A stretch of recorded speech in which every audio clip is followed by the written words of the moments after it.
Vamos falar de antiguidades mais antigas. Ele é arqueólogo e vai falar sobre curiosidades dos tempos de Cristo. Rodrigo Pereira da Silva, venha para cá.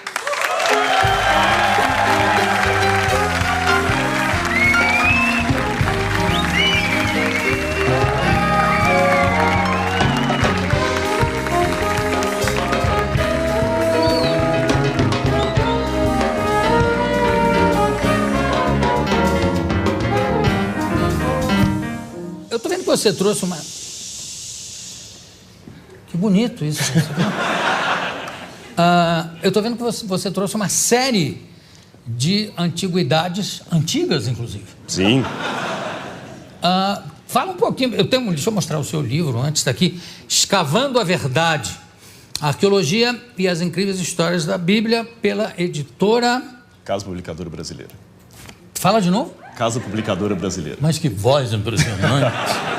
Isso é uma voz... Hein? Se tiver um emprego aqui... Nossa, claro. Isso é uma voz dos tempos de Cristo ainda. Deus, você dava um bom Deus para falar. Não dava, não? Não, só a voz. Ninguém ia resistir se eu usasse meus poderes para o mal, então é melhor não. Tcharam!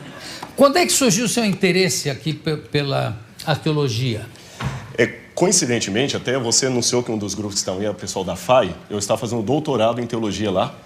E então, quando a gente foi para Israel a primeira vez, eu comecei a me empolgar pela coisa e depois eu fiz uma especialização na Universidade Hebraica.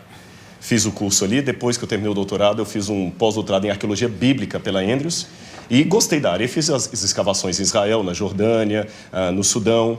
E agora, recentemente, encantado aí, eu fui para a USP e estou terminando o meu segundo doutorado em arqueologia clássica lá. É uma área fascinante, viu? Eu vou explicar esse xixi, pra você não ficar assustado. Não, eu não estou assustado. Aqui nada mais me assusta. Caneca falar comigo, eu respondo. Esse xixi é o seguinte, tem alguns alunos aqui do NASP, lá de onde eu dou aula, e tem essa malícia que eles falam que gostaram. Então faça um shh pro Jô. É isso aí, viu? Então fica assustado.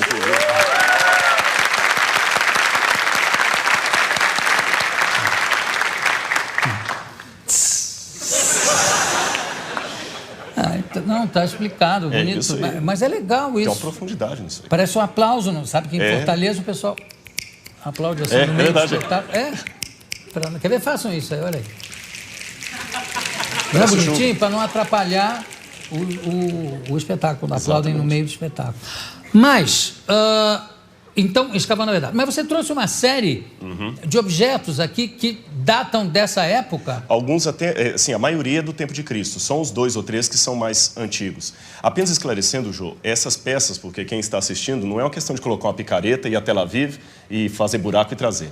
Essas peças fazem parte do Museu de Arqueologia do NASP, tem autorização do governo de Israel para estar no Brasil, não é nada clandestino, e com exceção de uma, todas as outras são originais. Só uma que é cópia, que é réplica. Alex, faz um favor, vem aqui atrás e vai passando para mim, para eu ir falando. Cuidado para não quebrar esse troço. Tudo bem, hein? Aqui, por exemplo, essa está até com... Isso é o numeral que a gente tem lá, exatamente, do museu. Eu pensei que era preço. Isso aqui de que época é? Isso aqui é do tempo de Cristo e faz parte com esse aqui. Por quê? Vou colocar junto com a sua canequinha. Não, pode botar. Posso botar aqui? Seguro. Tá. Pronto. Isso aqui é caneca para servir vinho. Então, quando o pessoal falou da Santa Ceia de Cristo, você colocava o vinho aqui e bebia aqui. O curioso é que as pessoas bebiam no mesmo copo. Era uma questão de confraternização. E comiam também no mesmo prato. Não tinha um para cada um? Não tinha um para cada um. Aliás, eu passei uma situação no Sudão, quando eu estava com os beduínos ali. Eu fiquei 15 dias com eles no deserto de Baiuda, que faz parte do Saara. E na hora de comer, ele trazia a comida e só um prato, sentava no chão. E todo mundo comia com a mão. Com a mão. E é ofensivo se você recusar comer com o outro. Porque no deserto a comida é rara. Então, oferecer água ou comida para alguém, dizer que você gosta muito daquela pessoa. Puxa, eu acho graça a isso que tem muitas civilizações, muitas tribos, etc., onde é ofensivo qualquer coisa que você fala que não quer, né? Exatamente. É porque come aqui esse vômito. Não, obrigado. Então você não... É verdade. Você realmente é contra a nossa cultura. Exatamente. Você não está comendo um vômito tão bem lambido? Já sei, tá achando velho. Vou fazer um para você agora. Eu fiquei até preocupado com o que tem aqui dentro, viu, depois dessa. Não, fica tranquilo. Agora é engraçado porque como é que se chama isso aqui? Isso é como se fosse uma ânfora, uma né? ânfora, uma ânfora, né? para colocar ela vinho. O cara, quando pega, já pensa que está bêbado, porque ela, olha só, ela não para quieta, fica... É interessante, quase todas têm essa base, e sabe por quê? Eles fixavam no chão para manter conservada a bebida. Não tinha, na época, claro. Geladeira e tudo mais. Aí servia aqui, e todo mundo, o anfitrião primeiro bebia e todo mundo bebia junto. Exatamente. Quer dizer, os anfitriões tomavam a baba do primeiro. A baba do primeiro. Agora, o cara queria sempre ser o primeiro. Opa, primeiro eu. Uma curiosidade que ainda tem até hoje. Quando a pessoa roubava, fazia alguma coisa, que eles cortavam a mão, porque tem uma coisa. Se alguém estiver no Oriente Médio, jamais estenda a mão esquerda para um muçulmano, por exemplo. Porque a mão esquerda é para limpar o corpo. A direita é para tocar na comida. Então, se alguém roubasse, fizesse qualquer coisa assim, eles cortavam uma das mãos, porque ele seria obrigado a tocar na comida com a mesma mão que limpava o corpo. Se tornava nojento comer com ele. Ele ficava excluído. Então, essa questão de cortar as mãos tinha essa exclusão. Enquanto estava todo mundo comendo junto, ele ficava lá. Da mão, né? Sim, já duas... Matéria de exclusão. Exatamente. Se roubasse muito, eram as duas mãos. As duas mãos. Se estuprasse? Bom, nem se fala. Agora, imagina essa lei... Hoje aqui, no Brasil. Né? Imagina essa lei aqui dentro. O que ia ter de agora. maneta... Enfim. Bom, aqui o que mais? Vai passando para mim, Alex. Bom, aqui nós regressamos bastante. Já que você perguntou o tempo de... Essa é a réplica que eu trouxe, é a única cópia, o resto é o original. Que coisa interessante. Uma carta de 4.000 anos. Isso é o período que a gente chama período do bronze, em arqueologia, data anterior ao ano 1200 a.C. Essa é uma cópia, no original, de como seria uma carta nos tempos de Abraão. E esse é o envelope. Eles colocavam e estavam juntos. Agora, já que eu mostrei isso, é interessante que esse aqui é original. Esse é original, é um recibo da mesma época. A venda recibo? Recibo. Para bater imposto de renda. Sério. Isso é de Ur, dos caldeus, época de Abraão. Eles doavam para o templo vaca ou algum animal para sacrifício.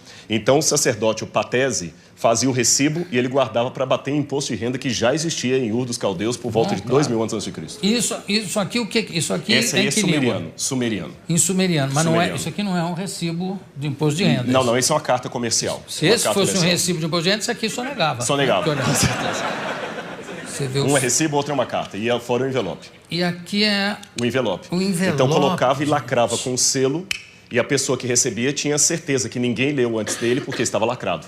Você só abriu uma vez. Então, aqui, Alex, pega mais umzinho, obrigado. Essa é uma lâmpada... Olha o recibo. Esse é um recibo, também em sumeriano. E esse é autêntico? Esse é autêntico, esse é original. Você achou numa escavação? Não, esse foi doado pelo professor Paulo Borck, que nós até demos o nome do museu para ele, da coleção dele. Na verdade, do que a gente escava, não dá para trazer. E são peças que já foram escavadas e o governo doa, ou no caso desse aí foi uma coleção particular. Aqui o que é? Essa é uma lâmpada dos tempos de Cristo.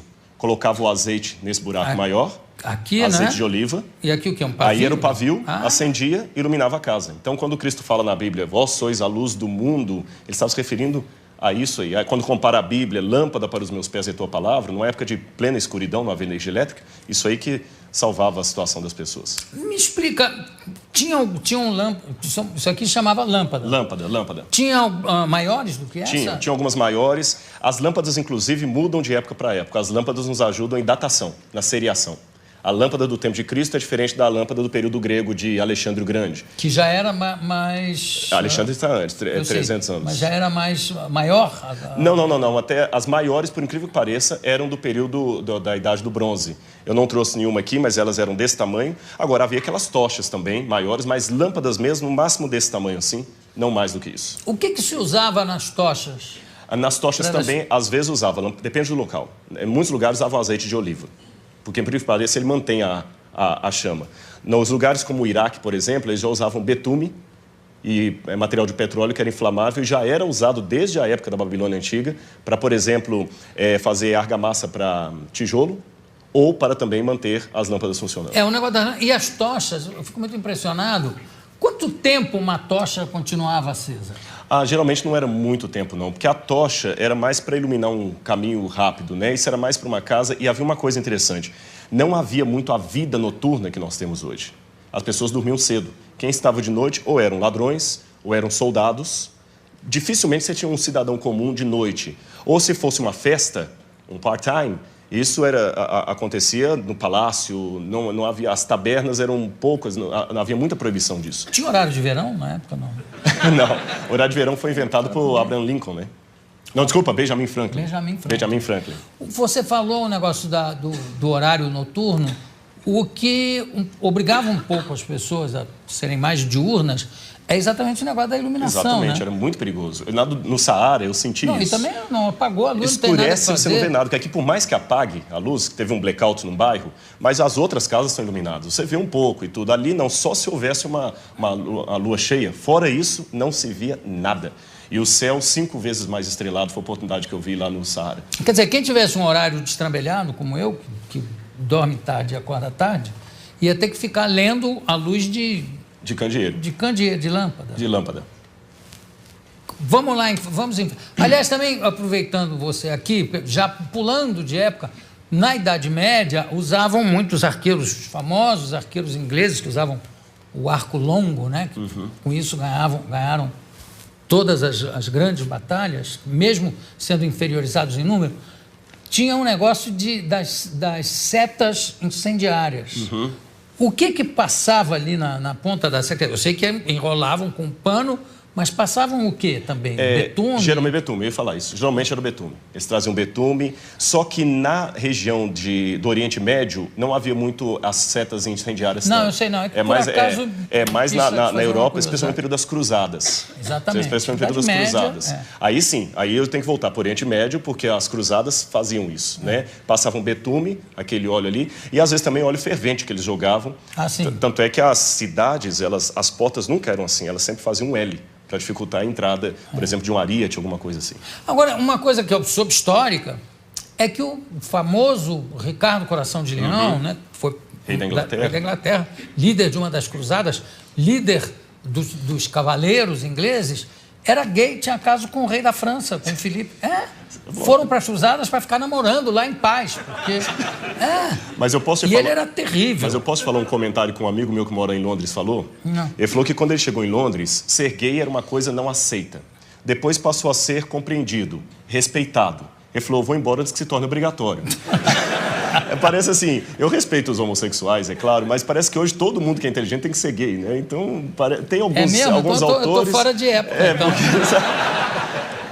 Vai ver que eu sou burro. Deixa eu te falar. Não, eu fiquei impressionado com o negócio do Ricardo Coração de Leão. Não é pelo negócio dele ser gay, é de ir para fazer as cruzadas para poder namorar em paz com o rei Filipe. Brigaram, o Filipe voltou e ele ficou... E havia uma crueldade na época que ele chegou a incendiar uma mesquita cheia de gente para matar, queimou uma multidão dentro de uma mesquita. E para ele tudo bem, aquilo não contava porque eles eram infiéis. Infiéis, na verdade, não, eles infiéis atribuíam. Os infiéis, os muçulmanos que atribuíam o título de infiéis aos cristãos. Exato. Mas, enfim, eles não consideravam nem que eles tinham... O Papa permitia, né? Sim, nossa, se você visitar... Você com certeza visitou os museus da Inquisição da Idade Média, são coisas terríveis. O que é isso aqui? Isso aqui é um espelho. Nossa! Olha como está nítido. Na verdade...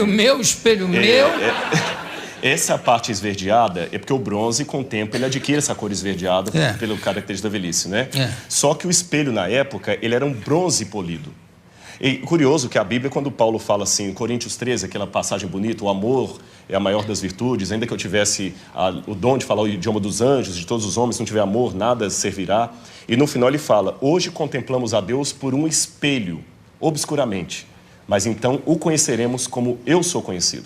Quando a gente lê a Bíblia, se eu contemplo a Deus por um espelho, o espelho é nítido. Na época não, era um latão, um bronze, então você via um rosto, mas não muito claro. Então, por isso que ele compara. Hoje, a visão que nós temos de Deus é uma visão distorcida. Essa era a ideia do espelho. Então, quando a gente pega no passado aquela questão da ninfa, que se apaixonou lá pelo... Fugiu o Narciso, que ele se contemplava na água para ter o seu reflexo melhor, porque o espelho não era o suficiente, é por causa dessa realidade. Embora, no primeiro século antes de Cristo, você já tenha a primeira invenção do vidro, mas espelho mesmo é do período bizantino em diante, até por volta do século VII, VIII, ainda é latão ainda que usava. Sempre latão? Sempre latão. Alex, vai passando Esses aí têm um significado... Os famosos cravos. Pregos romanos. Inclusive, alguns usados em crucifixão. Mas está lavado e tudo, né? Sim, sim. Aliás, uma coisa curiosa dos judeus, é difícil nós acharmos pregos de crucifixão. Só houve um crucificado até hoje que a ossada dele foi encontrada. O judeu guardava o sábado e na Mishnah dizia que apenas 3 coisas o judeu podia carregar no bolso de sábado, nem dinheiro poderia. A Mishnah é uma tradição judaica posterior à destruição do templo no ano 70. Então, as 3 coisas que ele podia carregar por superstição. Um ovo de gafanhoto, ovo de gafanhoto. Ovo de gafanhoto. Um ovinho de gafanhoto ou um dente, segundo uma versão da Mishnah, de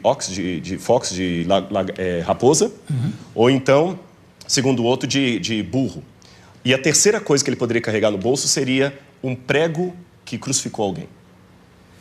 Agora, a crucificação ou crucifixão era utilizada só para castigos políticos, né? Tinha que envolver política. Não, nem sempre. Também ladrões ladrões eram condenados à morte por crucifixão. Tudo bem, mas ladrões que agiam contra os romanos. Tinha sempre um envolvimento político no sentido de que eram ladrões que agiam contra o Império Romano. Na verdade, a crucifixão foi aperfeiçoada pelos romanos, mas não inventada por eles, né? Os cartaginenses já usavam. Antes deles, no Império Assírio, para você ter um empalamento. Na verdade, no período de Cristo, era mais difícil dizer que cultura não crucificava. Os judeus eram uma exceção, que eles apedrejavam. Tinha muito crucificado, né? Sim. Agora, e também o seguinte, pelo que se sabe hoje, parece que só um cravo foi utilizado no caso de Cristo. Exatamente. Só nos pés embaixo. Não, nas mãos não amarravam. O problema é que a cultura popular pensa na palma da mão.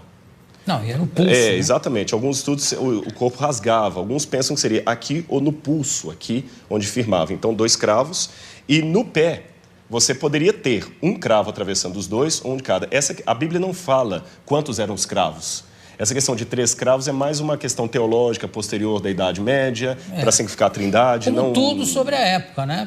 Tudo firmado ou em Paulo ou na Idade Média. Né? Exatamente. A história dos santos. E também o comércio, imenso comércio, que havia sobre as relíquias. Não, isso foi terrível. Frederico o Sábio, que era da Prússia lá, Frederico o Sábio, ele tinha muitas peças, e até tem um autor que chega a ironizar, contando uma fala de Lutero, que Lutero, quando estava dando aula, dizia que havia tantos ossos de santos na Europa, que só na Espanha você podia encontrar 15 dos 12 apóstolos. Ô, William, chama a vinheta que nós vamos continuar aqui, que ainda tem muita coisa para mostrar. Alex, desculpa estar te utilizando aqui. Solta lá a vinheta.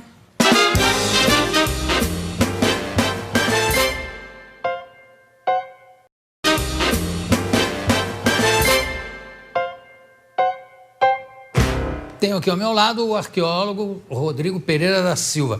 Eu estou segurando aqui na mão 2 anéis, né? Na verdade, o segundo não é um anel, é um selo. O de cá é um anel, mas ambos têm a função de selar a carta. Exatamente. Claro. Um é como se fosse um carimbo e o outro você coloca em forma de anel. Aqui já é menos antigo, né? Não, é período do 1º século. Todos 2 são do 1º século, da época de Cristo. E as moedas aqui? Todas são do 1º século também. Essa, na verdade, é a dracma de prata. Foram 30 moedas dessa. Essa está mais bem preparada, né? Essa aqui está mais escurecida. São a dracma de prata. São 30 moedas dessa que Judas ganhou para trair Cristo. 30 dracmas de prata, como a Bíblia coloca. E você tinha outras moedas de bronze. São de valor inferior. O que valorizava a moeda era o material do que ela era feita. Você tinha moeda de prata, ouro, bronze e de ouro. Não é isso? E aqui, bom, não dá para a gente pegar coisa por coisa, mas aqui são uma pá... Na verdade, é uma chave... Aqui é um pente, ou não? Uma chave. É uma chave? Uma chave romana. Uma chave romana. O tamanho da fechadura. Então você tem chave... Isso é uma chave. Aquilo é uma concha romana. E ali é uma ponta de lança. Uma ponta de lança romana. E aí você tem objetos de perfume que geralmente a gente encontra em túmulos. Certo. Agora vamos falar um pouquinho das espadas que estão aqui. Sim. Posso pegar aqui, então? Pode, claro. Eu tenho... Essa aqui é uma réplica. Sim. Se quiser pegar, é um pouco pesada. Claro, que se tivesse... Essa é uma réplica. Essa é uma espada como se fosse um centurião romano. Você nota que ela tem o brasão de Júlio César aqui, não é isso? É. E então essa espada toda enfeitada era dada para alguém que era um centurião. Ela era comandava pesada. 100 soldados. Exatamente, uma centúria. Ela não era de ficar espadachim, não. Aquilo ali já é do período da França. Não, isso era na base da espada mesmo, da porrada. Exatamente. Essa aqui já é original. Agora, o peso dela era esse? Exatamente. O peso essa era é uma esse? réplica, exatamente. É pesado isso aí. Quer dizer, eu sei que precisa... Bom, eu já peguei espadas aí do período medieval, aquelas espadas longas, que também para segurar precisa de 3 braços. Sim. E o cara ainda cheio de armadura. Tem isso que você fala, tem armadura, tem o peitoral, tem o capacete que pesa. Realmente, e essa aqui é original? Essa é original, só que essa é bizantina. Essa data mais ou menos ali do 4º século depois de Cristo. Mas ela é mais romana leve também. que essa. É mais leve, porque essa é de um soldado raso. Ah, porque era por peso? Era por peso, exatamente. Então eu era imperador então, lá, se é por peso... Para o sujeito chegar a esse nível aqui, tinha muitos pesos a passar, viu?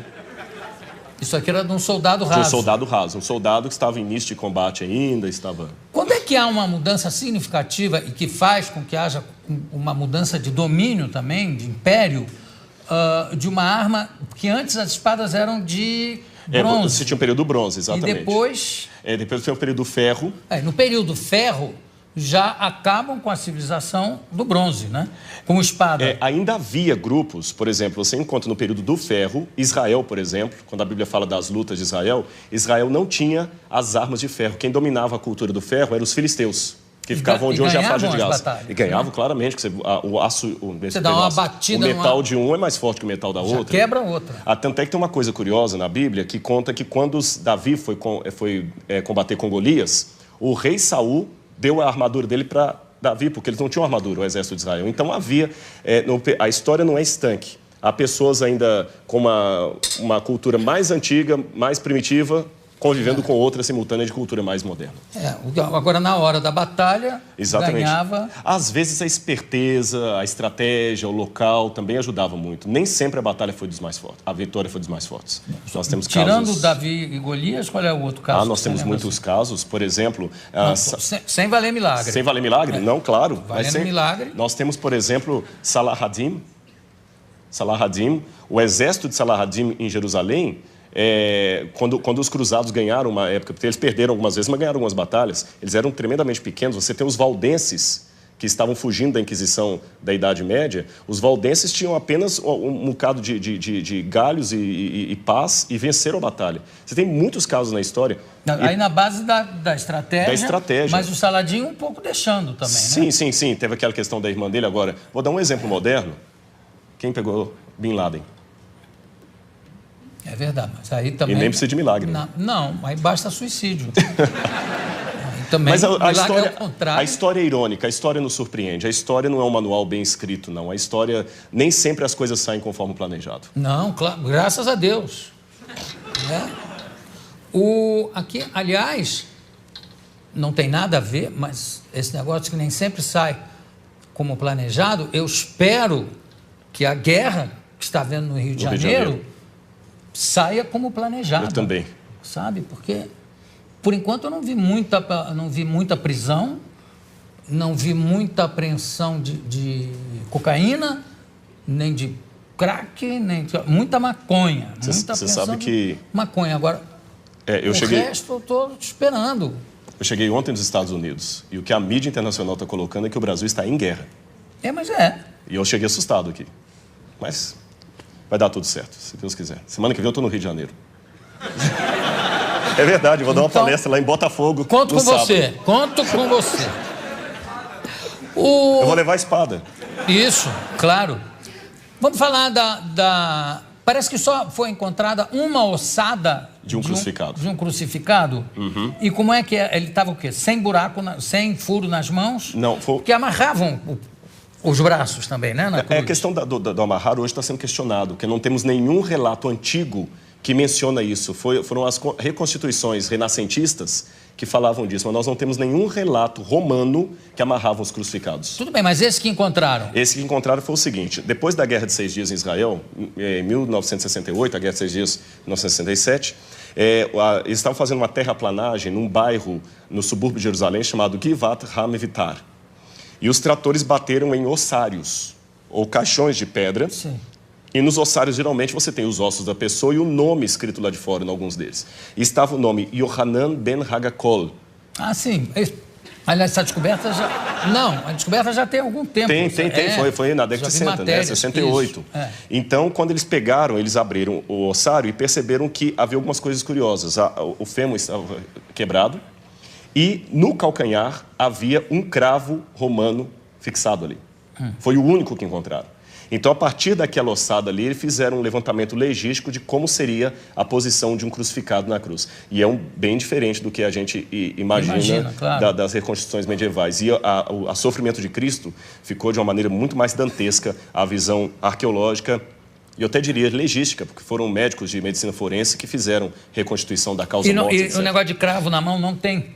Não, porque o osso dele estava muito fragmentado. Mas, então não tinha, os ossos da mão não estavam todos inteiros. Pelas profecias, certamente não é uma ossada de Jesus. Ah, não, com certeza não. Porque, inclusive, se eu não me engano, tem uma das profecias que diz: nenhum dos seus ossos será quebrado.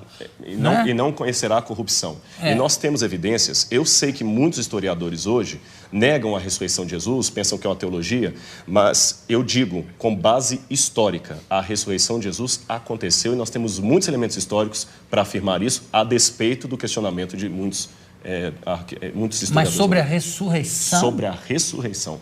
Mas qual é o dado histórico que pode haver sobre a ressurreição? Claro que é uma questão de fé. Para mim é uma questão de fé. A própria forma como os relatos evangélicos estão não demanda uma propaganda. Porque o que é uma propaganda? Uma propaganda, às vezes, você mascara, enfeita uma coisa para vender um produto. Aqueles discípulos estavam, em primeiro lugar, sofrendo perseguição e abuso por causa daquilo. A ressurreição era uma única doutrina da antiguidade que ninguém aceitava. Eles aceitavam a história de Platão, que a sua alma ia para o Éon, podia aceitar a história de Pitágoras, que você transmigrava a alma de um corpo para o outro, ou então ficar com os epicureus, que morreu, acabou. Mas ressurreição... A reencarnação exatamente, a transmigração de almas está ali perto. Exatamente, alguns judeus aceitavam a reencarnação. Agora, a ressurreição era uma coisa que ninguém comprava essa ideia. E outra, na época, pelo machismo... Mas isso, desculpa, mas isso não é uma prova histórica. Sim, mas a forma como os evangelhos foram descritos é interessante. Eles quebram todas as regras de propaganda. Quer um exemplo? Porque para eu saber se é histórico ou não, lembremos, história não dá para levar ao laboratório e repetir o processo. A forma como tratamos a história é diferente. Você olha um documento, e o que você considera uma prova histórica? Como ele foi redigido? Ele foi redigido de uma maneira histórica, com E, ou uma maneira de propaganda, ou uma maneira real. E os evangelhos, por exemplo, eles mostram que a primeira testemunha de Jesus ressuscitado foi Maria Madalena, que era mulher. O testemunho de uma mulher não era válido. Se eles quisessem vender uma teoria, eles colocariam que os homens viram Jesus, e não as mulheres, porque o testemunho de uma mulher não era válido. Segundo, o fato de Jesus ressuscitar no terceiro dia. Para o judeu, até o terceiro dia, você podia ter um coma e voltar. Interessante que Jesus ressuscita depois do terceiro dia, ele estava realmente morto. Outro detalhe... Mas ele não ressuscita com o mesmo corpo que ele morre, né? Mas é um corpo glorificado. Glorificado, mas ele tinha algo tangível. Tanto é que quando ele aparece para Tomé, o famoso São Tomé, o incrédulo, ele fala: Tomé, veja que sou eu, que um espírito não tem carne e osso, toca nas minhas feridas. E depois ele pergunta: o que vocês têm para comer? Eles tinham peixe e favo de mel, e ele come com eles. Então é um corpo glorificado, é uma questão de fé, é claro, mas tem uma continuidade com um corpo humano. Não, tudo bem, mas tudo isso, desculpa, eu sou uma pessoa de fé, né? Entendi, claro, estou aqui fazendo um pouco o advogado dele, que é o seguinte, tudo isso foi muito mexido, remexido na Idade Média, no primeiro imperador católico, Constantino. né? Constantino, inclusive as datas de carnaval, disso tudo para conjuminar, para juntar com as datas de feriados. Exatamente, pagãos. E também ele foi um pouco copydesk dos evangelhos, que tem uma opção de outros evangelhos que ele é que resolveu que não valiam. Na verdade, quando a gente trabalha isso, a gente trabalha com a crítica textual. A crítica textual se vale de documentação anterior a Constantino. Então, nós temos fragmentos do Evangelho de João, por exemplo, John's Highlands, que data do ano 150, 170 antes de Constantino. Outro detalhe, Constantino era analfabeto. E os evangelhos apócrifos que começaram a surgir, os famosos aí, com todas aquelas histórias, eles não foram aceitos no cânon. E até contrário à decisão de Constantino, que Constantino queria que eles entrassem. Esse é um detalhe curioso da história, não foi ele que selecionou 4. Constantino não tinha cultura teológica, ele, o homem era analfabeto. Constantino permaneceu pagão até o final, ele pretendeu ter se convertido. Ele era um político fantástico. E um último detalhe, nós temos uma informação que me chama a atenção. Flávio Josefo, um historiador judeu do primeiro século, que não era cristão, ele escreveu, Jesus Cristo, houve um homem, no grego está ginestai, um homem chamado Jesus, que foi crucificado, morto por Pôncio Pilatos, e segundo os seus discípulos, ressuscitou no 3º dia e apareceu a muitos. Flávio Josefo nunca se converteu ao cristianismo, era um historiador judeu, e ele dá esse depoimento que a ressurreição era algo testemunhado. Esse texto é tão importante que alguns críticos falam, não, foi copista cristão que interpolou, que copiou. Porém, todas as cópias de Josefo que nós temos, inclusive uma cópia, uma tradução para o árabe, feita por muçulmanos, contém esse trecho. Então, do ponto de vista da crítica textual, é um texto autêntico, original de Josefo, também testemunhando a ressurreição. Claro, eu não duvido a autenticidade dos textos. Eu duvido, em alguns casos, do testemunho em si. Quer dizer, não, eu vi, eu tive. É um testemunho, está lá escrito que ele viu e que ele teve, mas claro. Que ele esteve mais... Agora, tem uma coisa que é bom, eu gostei de você ter falado uma coisa. Na Idade Média, se acrescentaram muitas lendas. Esse é que é o problema. E o pessoal confunde as lendas com o que está na Bíblia. E só um detalhe com relação ao testemunho. Quando a pessoa dá um testemunho vendido, ela vai ganhar alguma coisa. O que os apóstolos ganharam com aquele testemunho? Pedro morreu crucificado de cabeça para baixo. Paulo degolado. Então, quanto tempo demora uma mentira? Essa que é a questão. Eles não ganharam nada, só ganharam perseguição. Então, das duas, uma. Ou aquele pessoa era muito doido, ou ficaram tão extasiados com aquilo que preferiram morrer a negar o depoimento que eles estavam. Se fosse uma mentira, eles tinham pulado fora. Ninguém ia ficar com Cristo até o final. O único que traiu foi Judas. Os outros ficaram, e até hoje a história está aí, e nem a modernidade conseguiu matar essa brilhante história da ressurreição de Jesus. Bom, claro, porque eu acho que aí, de novo, eu acho que é uma questão de fé. Né? Se você acredita, acredita. Se você não acredita, não adianta. Eu acho que não se pode provar a fé, graças a Deus, não se pode provar a fé cientificamente, não tem como. Claro. Concordo, exato. Agora, e tem as lendas, tipo aquela que diz que Jesus, depois que ressuscitou, reuniu os discípulos, subiu numa pedra e disse, foi subindo enquanto dizia, adeus mundo, de 1000 passarás, 2000 não chegará. a 2000 não chegarás. E subiu. Eu queria saber como é que fica isso rimando em hebraico ou em aramaico. E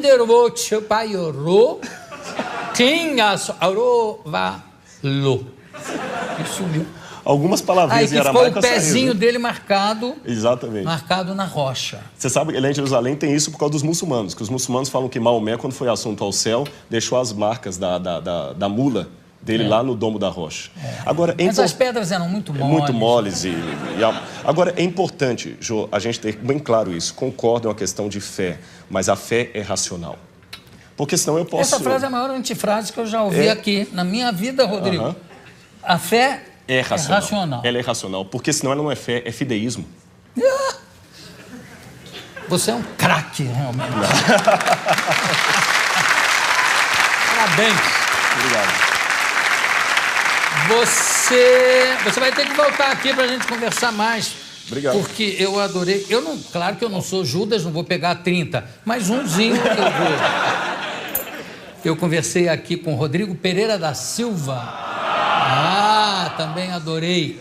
Temos muito o que falar. Eu posso dar só o telefone se alguém quiser visitar o museu ou conhecer, pegar o livro? Acho que falta de fé. Concentra que todo mundo vai saber. Aí é fideísmo. Qual é o telefone? Olha, se alguém tiver interesse no livro, conhecer lá, é 0300 789 1111. 0300 789 1111. Tem o livro, tem outros materiais também de arqueologia que você pode ter lá. Yara, põe o telefone embaixo, por favor. Assim. E claro que fica para mim o único mandamento realmente que fica, o mais importante de todos é amai-vos uns aos outros como eu vos amei. Porque se fosse isso, não tinha guerra, não tinha... Concordo. Né? Exatamente. Mas, enfim. Muito obrigado. Daqui a pouco a gente volta.